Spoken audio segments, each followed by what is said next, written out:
Assalamualaikum warahmatullahi wabarakatuh. Saya Syahrul Kamar, SPD, calon guru penggerak dari UPTD SD Negeri 5 Palembang, Kabupaten Berun, Provinsi Aceh. Pada kesempatan kali ini, saya akan memaparkan tugas demonstrasi kontekstual pada modul 1.4, yaitu tentang penerapan segitiga restitusi. Perkenalkan, fasilitator saya Ibu Nolis Masari, SPD, MPD, dan pengajar praktik saya Bapak Marhaban, SPD. Segitiga restitusi. Segitiga restitusi adalah suatu proses dialog yang dijalankan oleh guru, bahkan dapat juga dilakukan oleh orang tua agar dapat menghasilkan murid yang berkarakter mandiri, bertanggung jawab, konsekuen, dan berkomitmen untuk menjadi diri yang melaksanakan disiplin positif. Tahapan awal untuk restitusi adalah menstabilkan identitas, validasi tindakan yang salah, menanyakan keyakinan. Menstabilkan identitas. Sisi pertama dari segitiga restitusi ini berdasarkan prinsip membuat kesalahan adalah bagian dari proses pembelajaran. Sisi ini berperan menggeser identitas murid dari identitas gagal ke identitas sukses. Murid yang sedang bertingkah laku tidak pantas atau menarik diri, saat itu sedang mengalami identitas gagal. Validasi tindakan yang salah. Konsep langkah kedua adalah kita harus memahami kebutuhan dasar yang mendasari tindakan anak melakukan kesalahan.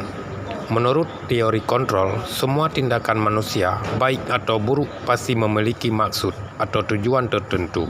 Ketika kita menolak anak yang melakukan kesalahan, dia akan tetap berada dalam masalah. Yang diperlukan adalah kita memahami alasan anak melakukan hal tersebut. Menanyakan keyakinan. Teori kontrol menyatakan bahwa kita pada dasarnya termotivasi secara intrinsik ketika identitas sukses telah tercapai dan tingkah laku yang salah telah divalidasi. Maka murid akan siap untuk mengaitkan keyakinan-keyakinannya dengan tindakan yang salah dan pemikirannya bergeser menjadi orang yang dituju. Skenario kasus pertama. Pelanggaran aturan kelas. Seorang siswa meminta izin ke kamar kecil saat jam pelajaran. Namun setelah dari kamar kecil, siswa tersebut tidak langsung kembali ke kelas tetapi menuju ke kantin.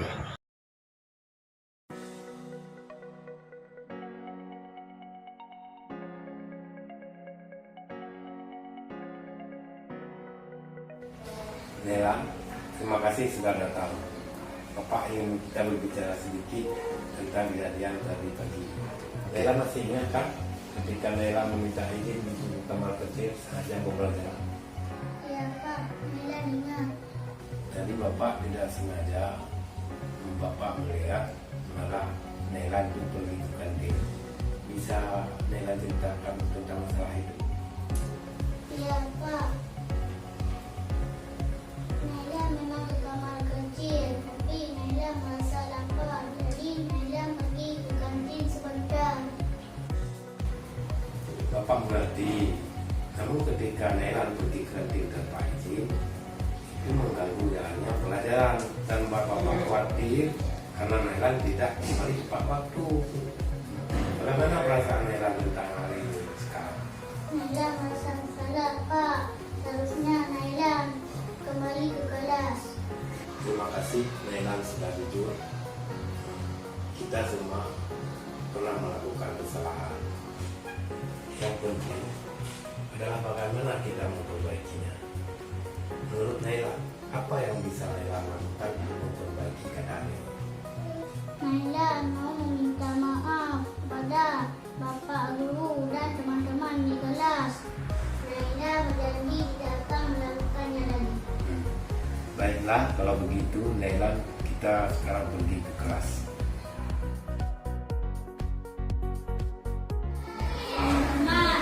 Bapak Guru, Nela ingin minta maaf karena kemarin Nela pergi ke kantin tanpa izin setelah ke kamar kecil. Nela tahu itu salah dan Nela berjanji tidak akan melakukannya lagi. Terima kasih Nela.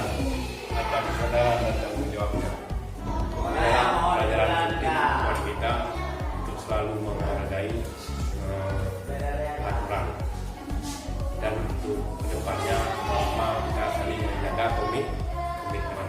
Karena kita kasih aplaus buat Nailan yang sudah pertama.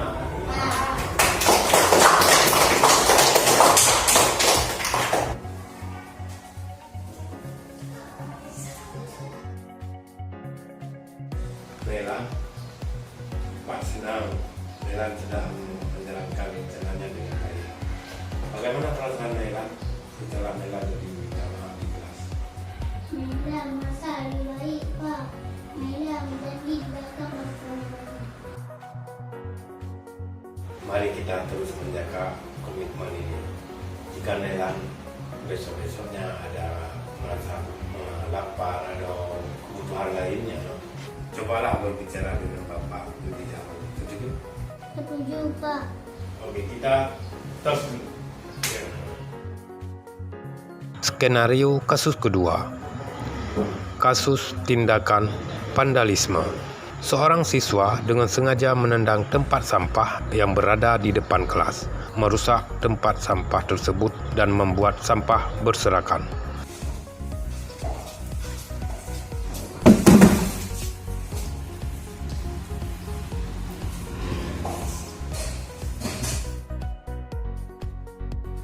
Nailan, Bapak lihat tadi pagi ada insiden sedikit di depan kelas 6. Bapak ingin mendengar dari kamu apa yang sedang terjadi. Nailan sedang marah, Pak. Jadi Nailan menendang tempat sampah yang ada di depan kelas. Bapak mengerti Nailan sedang marah. Dan terkadang kita semua itu sering merasa marah. Tapi ketika Nailan tadi menendang tempat sampah, itu kan membuat sampah berserakan. Bagaimana perasaan Nailan sekarang tentang ini? Nailan merasa bersalah, Pak. Nailan tidak seharusnya melakukannya. Terima kasih Nailan sudah mengakui hal ini. Mengakui kesalahan adalah langkah penting. Sekarang, bagaimana sikap Nailan?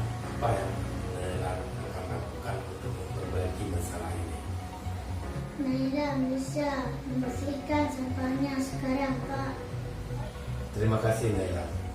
Bapak menghargai tanggung jawab yang Nailan ambil. Sekarang, mari kita menghakimi Nailan untuk kita membersihkan sampah yang ada di depan kelas.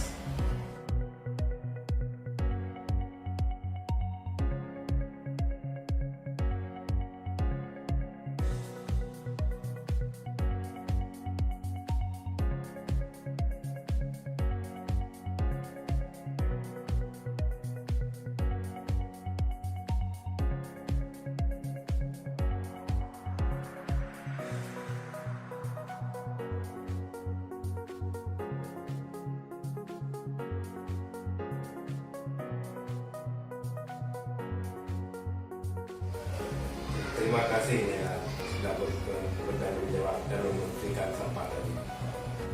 Bagaimana perasaan Nailan setelah melakukan hal ini?